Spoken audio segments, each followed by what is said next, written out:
clearer you are about what your goals are and what success looks like, the easier it'll be to prioritize the work that you're doing. And the easier it'll be to communicate and negotiate what that work should be with other stakeholders and members of your team. In this video, we're going to talk about how to prioritize the work that you're doing and big and small projects, and incorporate that prioritization into your daily processes and roadmaps. My team at Chalkbeat is responsible for all of our digital products and our data and visual journalism. That's a lot of responsibility for 5 people. Honestly, each of us can only really do 1, maybe 2 projects at one time. And the work is better when we do it together. So how do I figure out what to prioritize and where to put our time and resources? The most important thing to remember about prioritization is sometimes it means you have to say no. No, we don't have time to work on that today. Or no, that project is just too large in scope given all the things that we have to do in the next 6 months. But sometimes what's easier than saying no, which can obviously be very hard, is using a new request or an idea as the opportunity for a conversation on what's important. Okay, I understand why you want to put a pop-up modal for newsletter signups on the website right now. If we do that, then these are the things we were planning to do that we might need to add to the backlog and do later. Which one is more important right now, and which one should we maybe prioritize in 2 months?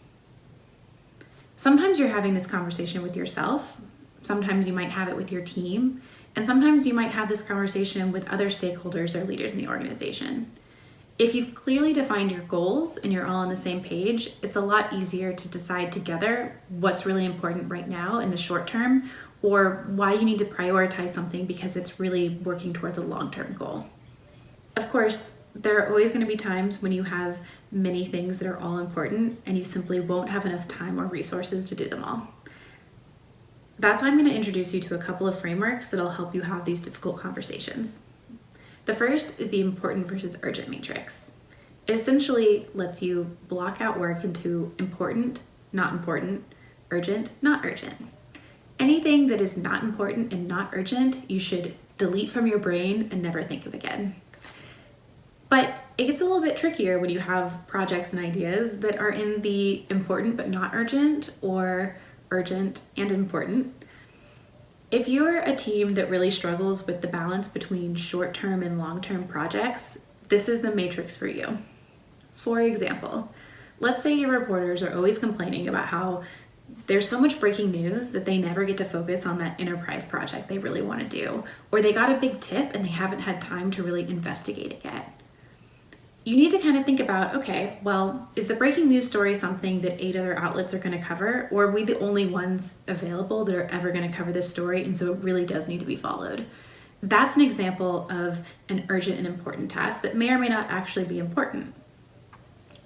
You should do quick mental calculations using this matrix constantly, but you can also have a broader discussion with your team to kind of set out long-term what's important. For example, when I was at the Texas Tribune, we did a year of strategic planning. At the end, we had a long list of really cool ideas and big projects that we wanted to do over the next 5 years. Obviously, we couldn't do them all right away. So out on the wall, we created a giant urgent versus important matrix, and we wrote out all the projects on Post-its.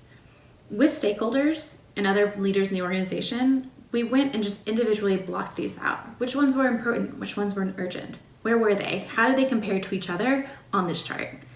It really allowed us to have some difficult conversations, especially when 2 people didn't necessarily agree on which one was more important or a bigger goal.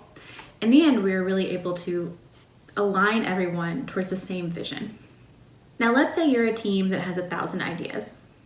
The framework that might be more helpful for you is the effort versus impact matrix. This is one where you think about, okay, how much effort is it going to take to build this feature or pursue this idea versus how much impact is it going to have towards reaching our goals? If something isn't really going to have a big impact, but it's going to take you a lot of time and effort, you probably shouldn't do it. But there are a lot of things that might not have a huge impact, but they have a little bit, and they're really easy to do. So maybe you should tackle some of these on your list. You should also think about how the high impact, high effort projects or tasks, you want to be pursuing some of these, but if you have too many of them going on at once, it can really lead to feelings of burnout and have everyone just feeling way overwhelmed. So this matrix is really for sussing out how to strike a balance, how to make sure you're achieving things on a constant basis and kind of making people feel excited about their success and the work that they're doing because they're achieving some short-term, high-impact tasks, and also working towards those larger goals that might take a little bit more time but will really pay off in the end. For both important, urgent, and level of effort and impact, I track all of these things in our roadmap. Every time we add a project or a task to our list of things that we're planning to do, we think about where they fit in to the bigger picture and how they're going to line up with the goals. In the next video, we'll talk a little bit more about how to incorporate these ideas into your roadmap and how you plan to actually do the work.